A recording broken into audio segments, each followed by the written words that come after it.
Hi, I'm Faster EFT practitioner Kim Brown. Glad you could join me today.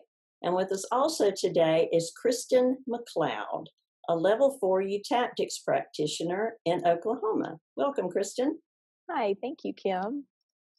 Christin, tell us about how you got introduced to Faster EFT. So it was about 10 years ago, and my mom was good friends with Linda Esser. And I actually knew Linda since I was about 12. She was one of the first Faster EFT master practitioners. And so my mom had been introduced to it from her. And then she, of course, told me about it. So I came to my very first Tap Fest, as they were called back then, in May of 2008. Wow, that's a Yeah. long time ago. Yes. So, what have you been doing during these 10 years? Have you been full on into tapping during this whole 10-year time? No, I actually was around the time that I came to my first seminar. I had also decided at that time to go ahead and go back to school to get my psychology degree. Since I was a young girl, I'd always wanted to help people in some way, or originally I wanted to be a vet, but then over the years that changed to wanting to help people. And so I enrolled in school in the summer of 2008, and I had planned going back to school that fall. And sometimes life has a way of making other plans for you. And I actually ended up having a hemorrhagic stroke in the day I was supposed to start back to school. Oh, wow. We were traveling across country, and I had a stroke. And so that pretty much took me out of everything for several years, while I was recovering and whatnot. And through that process of recovery, that's when I really got into the tapping. Linda Esser, again, she was a master practitioner, and so she offered to do sessions on me. And that was my real, true kind of getting my feet wet with the tapping process. And at that point, I decided that number one, I didn't have the energy or the brain power to go back to school, nor did I want to invest the money at that time. And so I decided instead to become a faster EFT practitioner.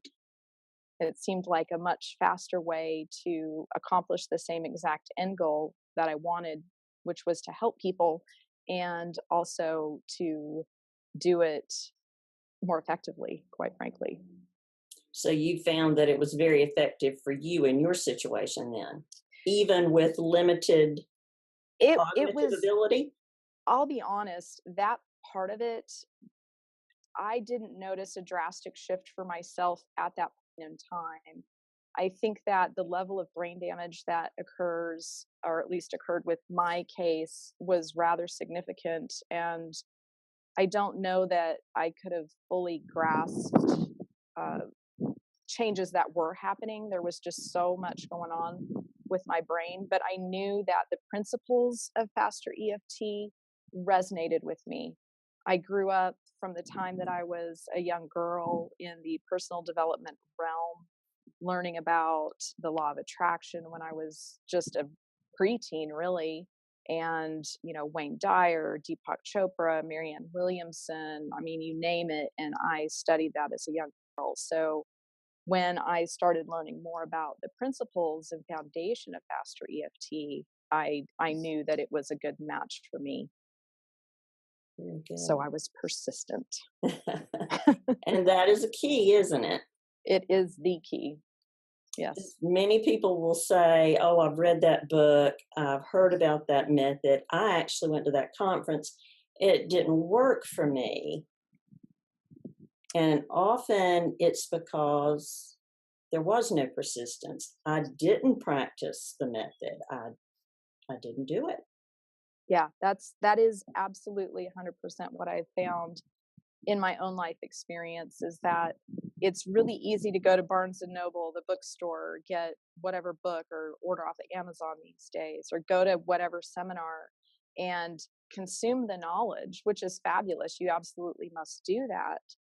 But if you're not putting into practice what you're learning, then all the knowledge in the world is, I wouldn't say it's useless, but it's not going to help you in the ways that you anticipate or want. And so that was the key. The one thing I found in Faster EFT that is so different is that it actually gave me the ability to apply what I was learning in a powerful way instead of just gobbling up the intellectual knowledge. Yes. That is powerful. Very powerful. So, Kristen, you were part of the beginnings of developing the mentorship program for practitioners. Yes. Tell me how that got started. Wow. Let's see. I had actually been involved in a mentorship program for photography, believe it or not, because I'm also a photographer. Oh, And I really, really liked the structure of that program. And I think Robert, I had moved here to Oklahoma, and Robert and I had been talking, and he wanted to implement some sort of a mentorship program.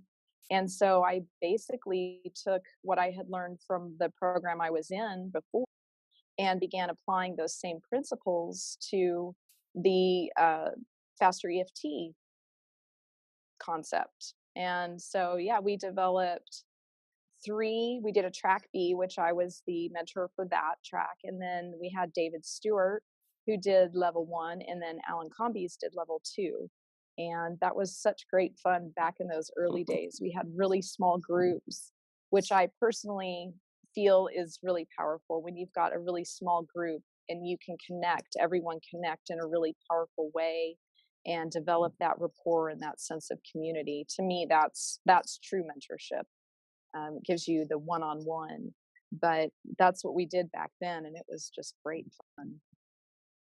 so does the mentorship actually, it not only benefits the practitioner, but how does it benefit their clients for the practitioner to go through the mentorship program? I think that the training is phenomenal, and but with any training, again, it's kind of like to the bookstore and reading a book.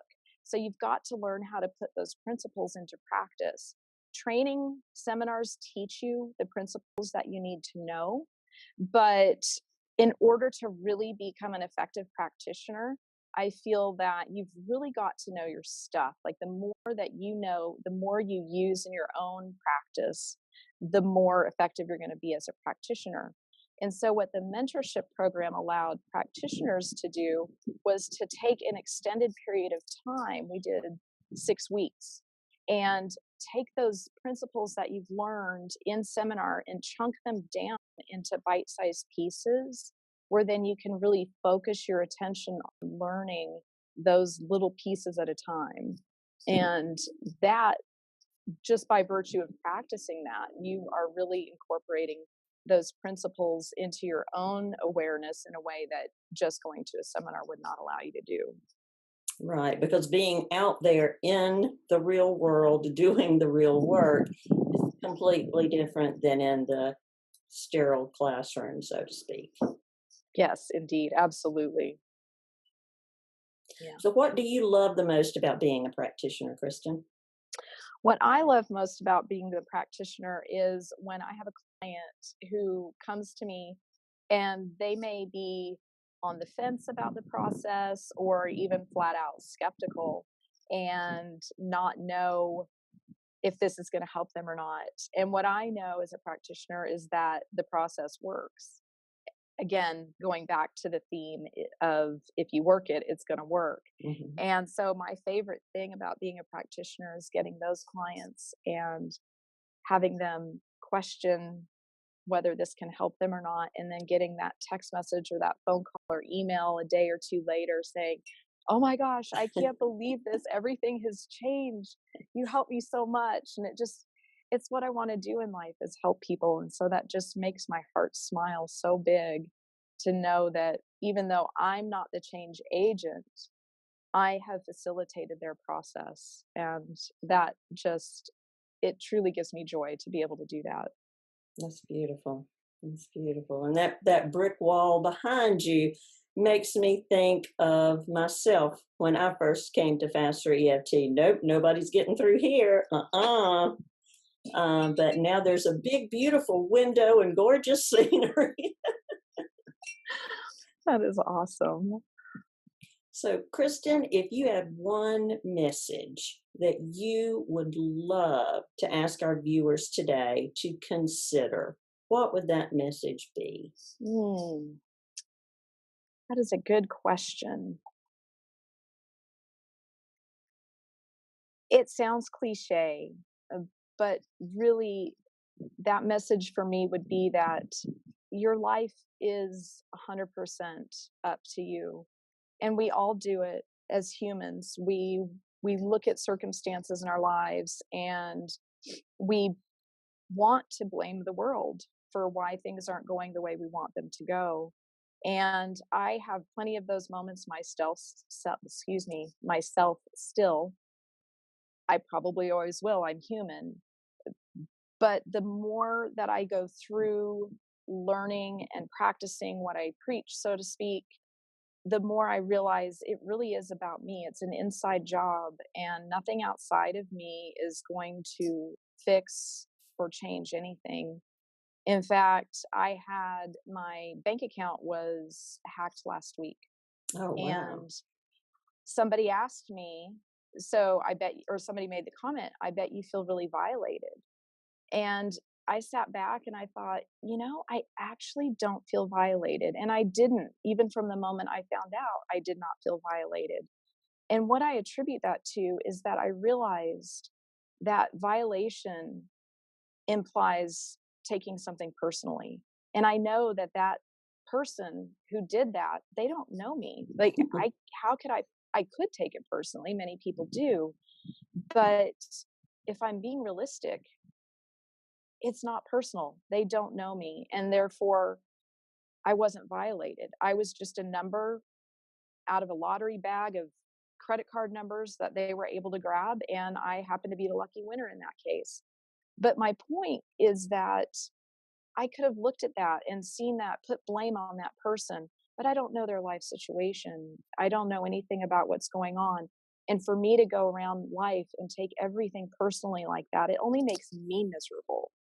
And it doesn't impact the other people. It doesn't change the situation. What happened, happened.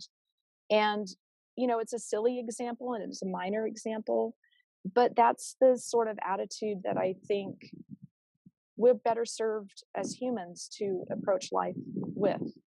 Looking at, well, this thing happened. Now, how am I going to respond to it?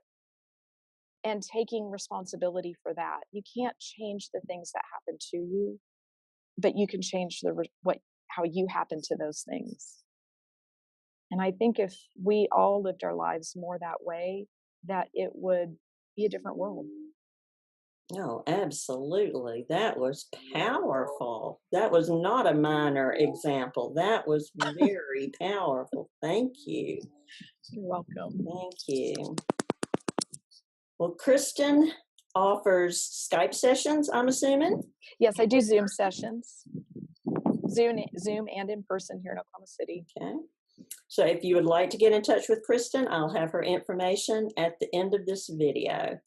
Thank you so much for being with us today, Christin. Thank you so much, Kim. I really appreciate it.